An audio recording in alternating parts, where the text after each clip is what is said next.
को दोबारा रिकॉर्ड कर रहा हूँ।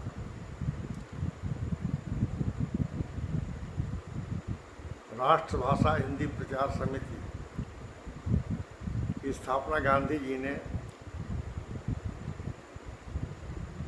वर्धा में की थी।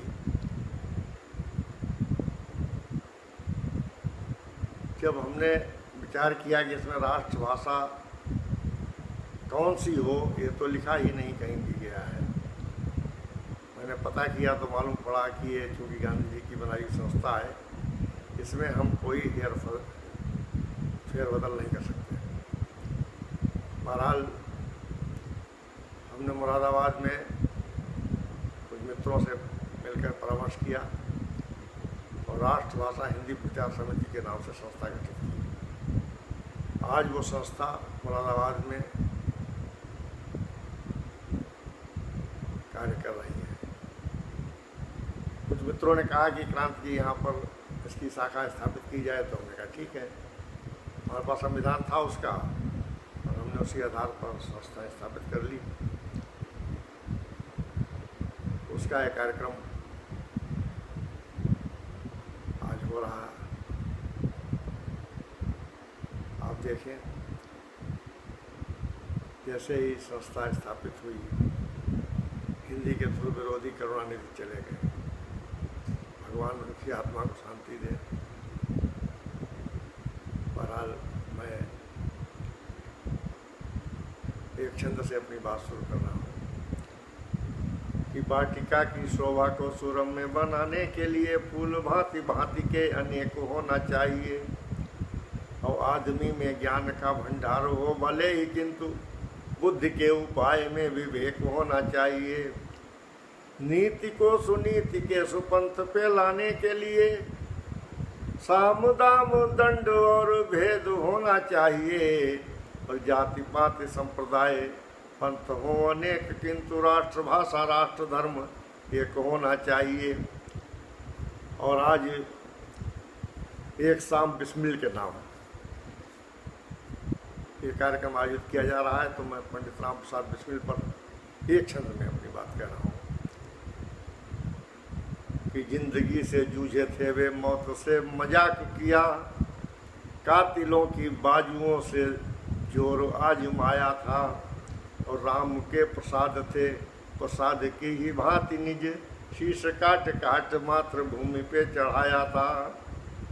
देश दुर्दशा को देख घायल हुए थे, इसलिए बिस्मिल उपनाम उन्हें भाया था और आदमी नहीं थे वे थे देवता, जिन्होंने स्वयं दे के बलिदान देशभक्ति को जगाया था। पंडित जवाहरलाल नेहरू ने अपनी आत्मकथा में लिखा है कि जब असहयोग आंदोलन शुरू हुआ तो हम लोग सब नौजवान थे, सड़क पर आ गए और पुलिस की जो एक लाठी पड़ी तो मुझे नानी याद आ गई। उसके बाद मैंने प्रण कर लिया कि अब कभी भी खुले आंदोलनों में भाग नहीं लूँगा। इसका संदर्भ आएगा इसमें, मैं बता रहा हूँ, सुना रहा हूँ, सुनिए।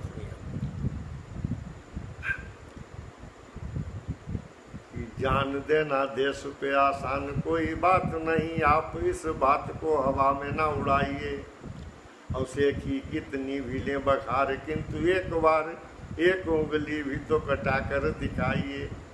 एक लाठी खाते याद आ गई थी नानी जी ने, उनकी लिखी हुई कहानी पढ़ जाइए। और 12 4 4 एक साथ 4 4 दार पे जो झूले उन्हें कोई भूल जाए, किंतु आप ना भुलाइए। एक साथ 4 4 दार पे जो झूले उन्हें कोई भूल जाए, किंतु आप ना भुलाइए। और अब मैं एक गज़ल जो कि बहुत ही लोकप्रिय हुई है और मैंने कई जगह सुनाई, आज सोचता हूँ कि अपनी उसको ही कुछ अशार याद आ जाते हैं, सुना रहा हूँ कि तिलक लगाए माला पहने वेश बनाए बैठे हैं, तपसी की मुद्रा में बगुले घात लगाए बैठे हैं। घर का जोगी हुआ जोगिया, आन गांव का सिद्ध हुआ, भैंस खड़ी पगुराए रही वे बीन बजाए बैठे हैं। 900 चूहे खाकर बिल्ली हज करने को निकली है। 900 चूहे खाकर बिल्ली हज करने को निकली है। सभी मियाँ मिट्ठू उसका आधा वो बजाए बैठे हैं। और घर की इज्जत गिरवी रखकर विश्व बैंक के लाकर में, घर की इज्जत गिरवी रखकर विश्व बैंक के लाकर में, बड़े मजे से खुद को साहूकार बताए बैठे हैं। और उग्रवाद के आगे उनकी रटी रटाई भाषा है। उग्रवाद के आगे उनकी रटी रटाई भाषा है। अब की मार बताऊं तुझको ईंट उठाए बैठे हैं। और जब से इनका भेद खुला है खीस काढ़नी भूल गए। जब से इनका भेद खुला है खीस काढ़नी भूल गए। शीश उठाने वाले अपना मुंह लटकाए बैठे हैं। और नए मुसलमान बने तभी तो 1.5 ईंट की मस्जिद में। नए मुसलमान बने तभी तो 1.5 ईंट की मस्जिद में। अल्लाह अल्लाह कर खुद को इमाम बताए बैठे हैं। तो दाल भले ही गले न फिर भी लिए काठ की हांडी को। दाल भले ही गले न फिर भी लिए काठ की हांडी को। एक चुनाव के चूल्हे पर कब से लटकाए बैठे हैं। और मुंह में इनके दांत नहीं है, मुंह में इनके दांत नहीं है और पेट में आंत नहीं। मुंह में इनके दांत नहीं है और पेट में आंत नहीं। कुड़ी देखकर मेकअप से चेहरा चमकाए बैठे हैं। और खंबा नोच न पाए तो ये जाने क्या कर डालेंगे। खंबा नोच न पाए तो ये जाने क्या कर डालेंगे। टीवी चैनल पर बिल्ली जैसे खिसियाए बैठे हैं। और अपनी अपनी ढपली पर ये अपना राग अलाप रहे।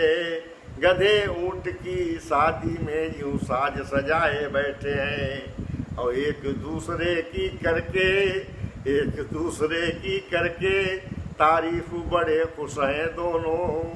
एक दूसरे की करके तारीफ बड़े खुश हैं दोनों। क्या पाया है रूप आप क्या सुर में गाए बैठे हैं। क्या पाया है रूप आप क्या सुर में गाए बैठे हैं। और क्रांत आज के युग में कोई कलाकार या शायर हो। क्रांत आज के युग में कोई कलाकार या शायर हो। सभी हंस बगुलों के आगे शीश नवाए बैठे हैं।